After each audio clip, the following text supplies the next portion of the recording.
नमस्कार दोस्तों, कैसे हैं आप सभी। आशा करती हूँ आप सभी बहुत अच्छे होंगे। लेकर हाजिर हूँ निर्मला उपन्यास का अंतिम भाग। दोस्तों, पता ही नहीं चला और निर्मला उपन्यास का समापन आ गया।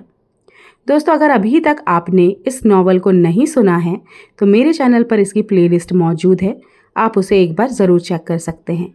और मेरे जितने भी श्रोताएं हैं उन्हें मैं इसका एक क्विक रिकैप देना चाहूँगी।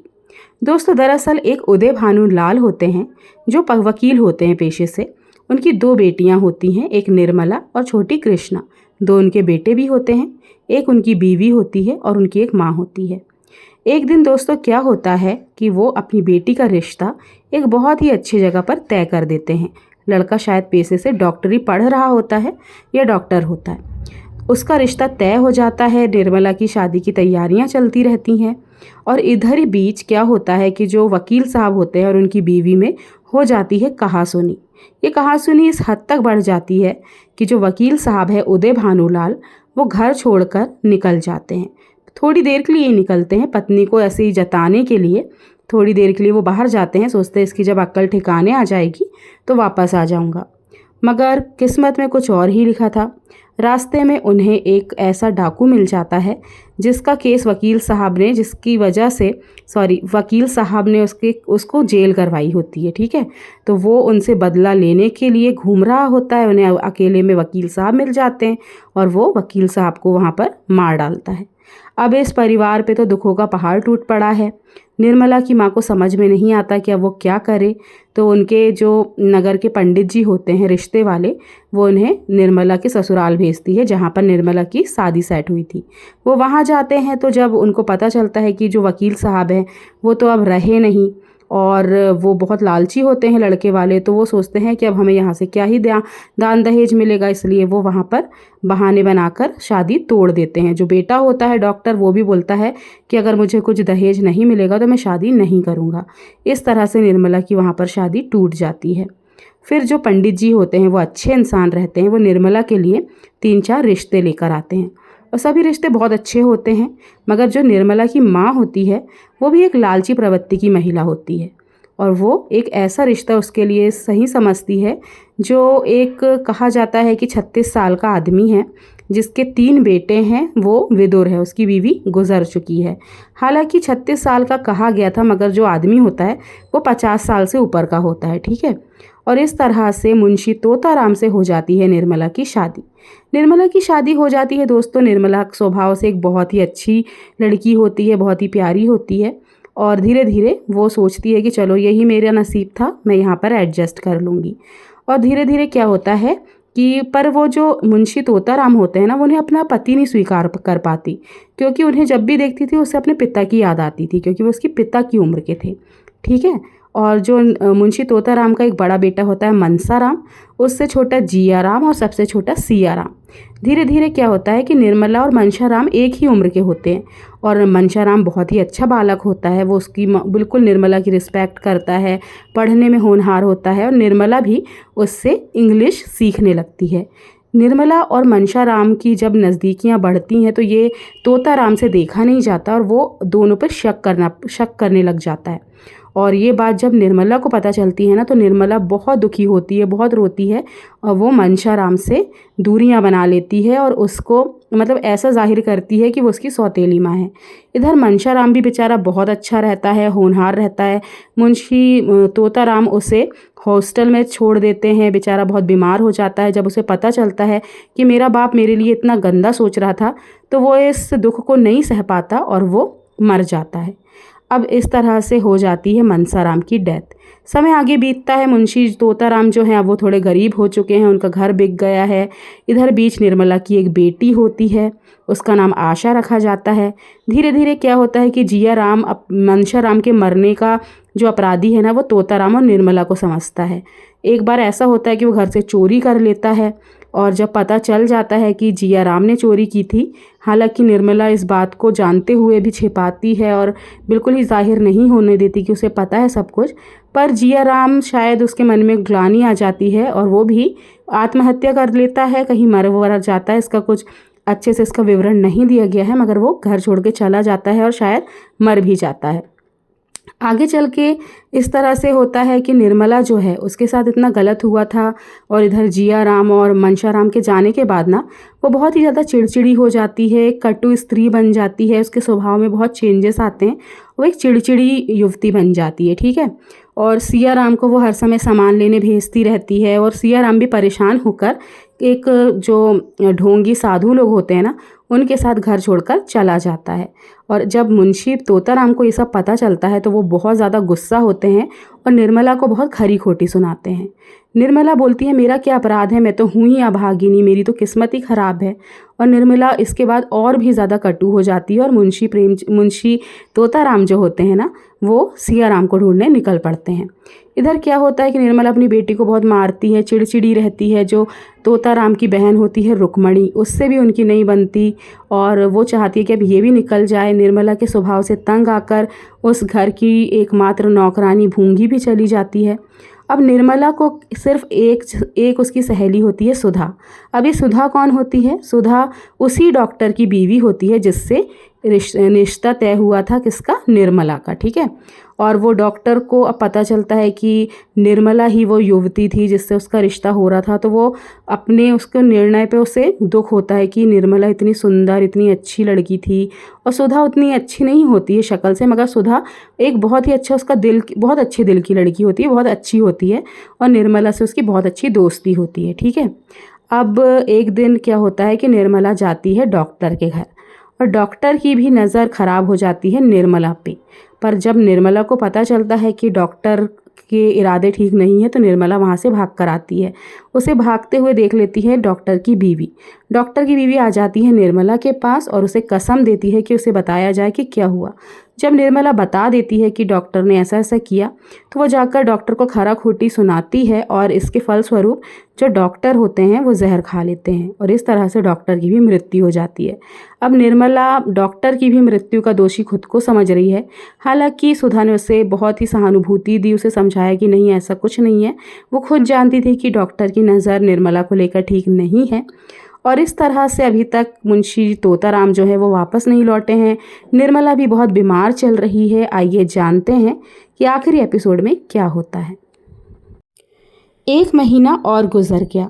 सुधा अपने देवर के साथ तीसरे ही दिन चली गई। अब निर्मला अकेली थी। पहले हंस बोलकर जी लिया करती थी, अब रोना ही एक काम रह गया था। उसका स्वास्थ्य दिन प्रतिदिन बिगड़ता गया।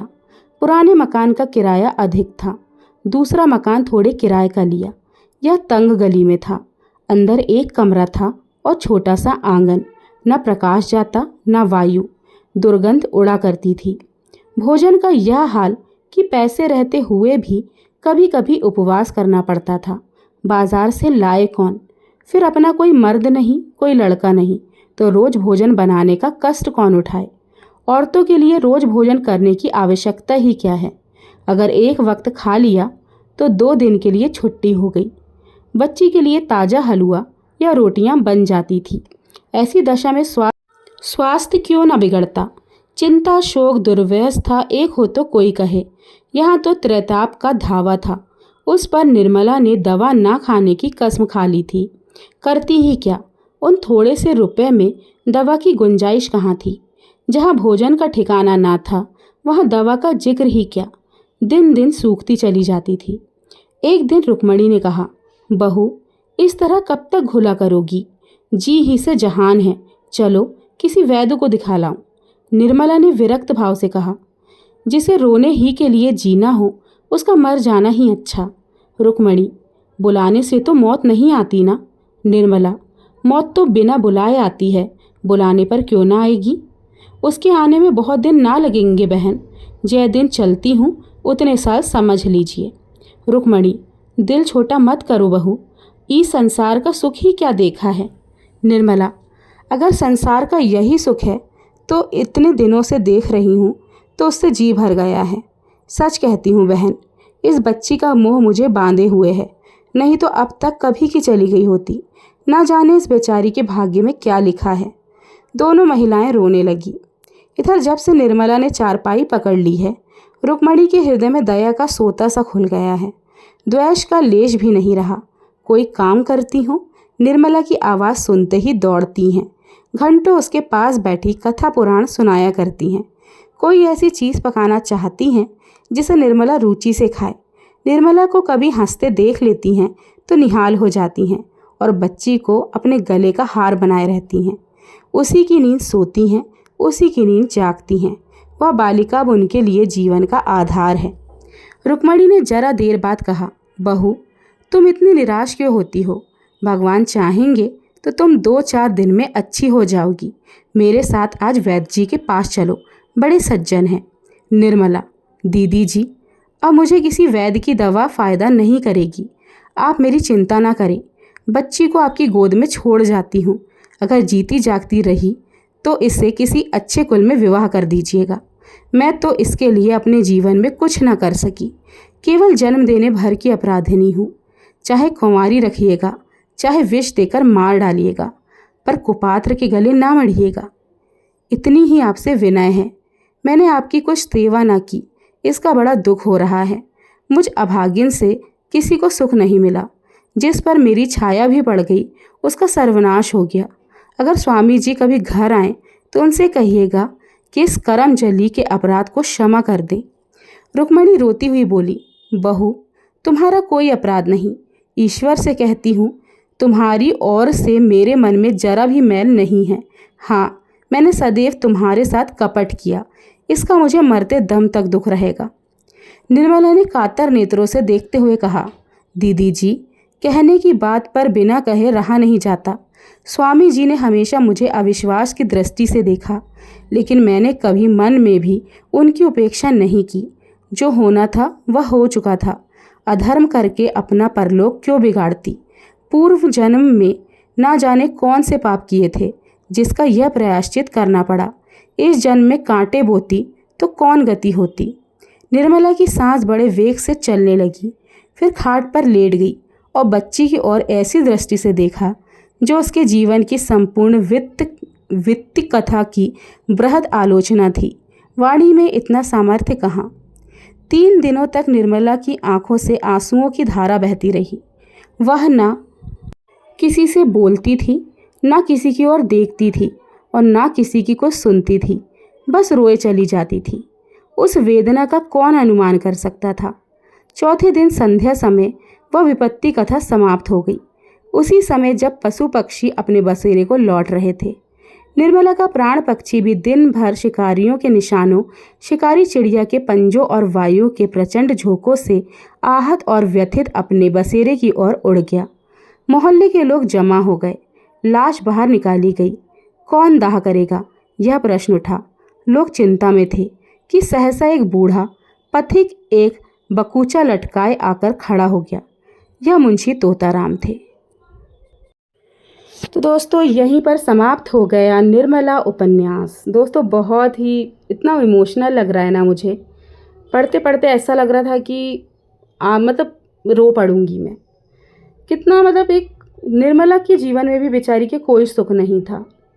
मुझे सबसे ज़्यादा जो निर्मला के साथ गलत हुआ ना, अगर उसकी माँ उसके लिए कोई अच्छा रिश्ता देख लेती ना तो ऐसा नहीं होता।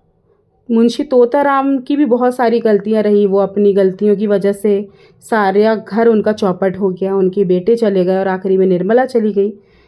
बुरा किसके साथ हुआ? मुंशी तोताराम तो बूढ़े ही हैं ना, वो तो चले ही, वो तो उनकी थोड़ी बहुत ही ज़िंदगी। निर्मला की कम उम्र थी, वो कम उम्र में चली गई। ज़िंदगी तो वो छोटी सी बच्ची की बर्बाद हुई ना। क्या कह सकते हैं दोस्तों, ये तो खैर कहानी थी, मगर कई बार रियल लाइफ में भी इस तरह के इंसिडेंट्स होते हैं। और मुंशी प्रेमचंद कितना अच्छा लिखते हैं ना। मुझे मतलब ये तो एक कहानी थी, मगर ऐसा लग रहा था कि सामने ही हमारी पूरी स्टोरी चल रही है।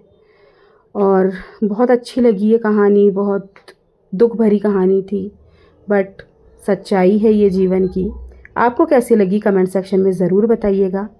अब मैं नेक्स्ट नॉवल लेके जल्द से हाज़िर होंगी और उम्मीद करूँगी कि आप लोग भरपूर मेरे चैनल को प्यार देंगे, इसे सब्सक्राइब करेंगे। फिर मिलूँगी आपसे अगले वीडियो में।